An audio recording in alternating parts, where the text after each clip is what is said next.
Zëdhënësi i Aleancës për Ardhmërinë e Kosovës, Kushtrim Xhemaili, ka njoftuar se në mbledhjen e kryesisë së partisë është rënë ujdi për rrugdaljen e vetme nga situata aktuale në vend, janë zgjedhjet e parakohshme parlamentare.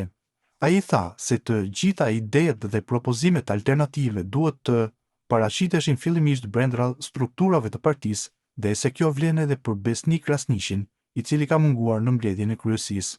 Xhemaili po ashtu ka sqaruar se nuk ka asnjë mundësi për koalicion me vetëvendosjen, si dhe AK-ja nuk do të jap votën për Glau Konjufcën apo për askënd tjetër nga radhët e vetëvendosjes, ka thënë ai. Çarri shton se ky veprim i ka kushtuar shtrenjtë partisë, duke shkaktuar reagim të menjëhershëm nga Sami Lushtaku. Sami Lushtaku nuk ja fali këtë gabim me Emli Krasnishit, ai e konsideroi faj të rëndë dhe reagoi menjëherë sapo u certifikuan rezultatet në Mitrovic, deklaroi Çarri. Sipas tij, pas këtij momenti lidershipi real në PDK mori drejtim të qartë. Lushtaku kujdes që tradita e vjetër të mos ndërpritej, ai kërkoi që në krye të PDK-s të vinte një njeri i dëgjueshëm, ndaj pas një konsultim u propozua Bedri Hamza, thekson Çarri. Ai quan procesin e vendosjes së Hamzës pjesë të pazareve të brendshme të dakorduara paraprakisht. Kandidatura e Bedri Hamzës nuk erdhi nga baza as nga forumi i partisë, ishte produkt i marrëveshjeve të fshehta të grupit të Lushtakut dhe shokëve të tij. Çarri thotë se caktimi i konventës me shpejtësi të paprecedent e ka tensionuar situatën në PDK. Konventa u caktua për 17 nëntor me një ngutje skandaloze pa debat, pa konsultime, vetëm për ta mbyllur pazarin sa më shpejt, shpjegon Çarri. Në këtë klim, sipas tij nuk është i çuditshëm reagimi i Enver Hoxhait.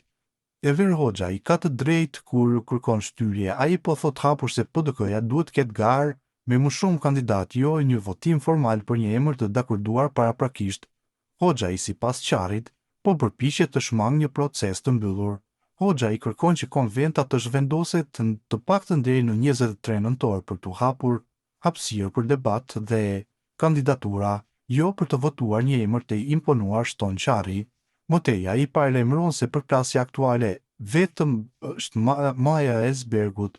PDK-ja është në krizë të thellë, ka përplasje të hapura ndërmjet Lushtakut dhe Ramiz Ladrovcit, ka mospajtim të vjetër, ka rivalitet mes klaneve. Kjo është situatë shumë eksplozive dhe mund të çojë partinë drejt një përçarjeje të re, deklaron Çarri.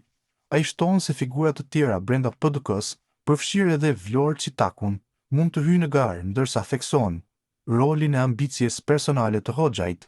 Enver Hoxhai, qysh prej largimit të Kadri Veselit, ka pasur ambicje për kryetar. Tani nuk ka gjas ta lëshoj rastin pa luftë politike, shpreh Çarri. Në fund ai i jep një paralajmërim të qartë PDK-s. Nëse kryetari vendoset me pazar dhe jo me garë, PDK rrezikon për çarje të thellë. Partia duhet të zgjedhë reformë reale apo kontroll të një grupi të vogël, përfundon Ganiçari për Bota sot. Mehmeti, dorëheqja e Memlit ka hapur kutinë e Pandorës në PDK. Kurse analisti politik Faton Mehmeti thotë se dorëheqja e Memlit Krasnishit dhe mënyra e caktimit të konventës kanë rikthyer në sipërfaqe tensionet të vjetra të kësaj partie. Mehmeti thotë se situata aktuale nuk është befasi. Dorëheqja e Memlit Krasnishit vetëm sa e ka bërë të dukshme krizën e brendshme që prej kohës ka gryer PDK-n. Shprehet Mehmeti, ai argumenton se caktimi i konventës për datën 17 nëntor, ditë e hënë, ka prodhuar pa kënaqësi të konsiderueshme brenda partisë. Një grup i rëndësishëm brenda PDK-s nuk është pajtuar me datën e caktuar. Këtë frustrim po e artikulon hapur Enver Hoxhai, thekson ndër të tjera Mehmeti. Sipas tij, kërkesa e Hoxhait për ta zhvendosur konventën në të dielën pasuese nuk duhet parë si çështje teknike. Kjo nuk është vetëm datë, ka nuancë politike dhe tregon pak kënaqësinë e thellë me mënyrën se si po menaxhohet tranzicioni. Mehmeti thekson se dorëheqja e papritur e Memlit Krasnishit ka krijuar vakum brenda strukturave të partisë, gjë që natyrshëm nxjerr në parë grupe dhe ambicie të fshehura. Kur hapet gara për lidership, dalin në sipërfaqe të gjithë interesat që zakonisht mbahen në tapet. Kjo po i ndodh aktualisht PDK-s. Ai vlerëson se Bedri Hamza shihet si kandidat i fortë, gjë që ka shtuar rivalitetin në brendshëm. Forca e kandidaturës së Hamzës nxit automatikisht kundërshti politike, është krejt normale që rivalet e tij të kërkojnë kushte të tjera, përfshirë shtyrjen e konventës, shpjegon Mehmeti. Sipas tij, Kundërshtimi i Hoxhait është sinjal i qartë për konfigurimin e brendshëm të partisë. Kritika e Hoxhait nuk është e izoluar, ajo tregon se në PDK ka të paktën dy kampe të interesit, të cilat po garojnë për të kontrolluar procesin e tranzicionit, deklaron Mehmeti.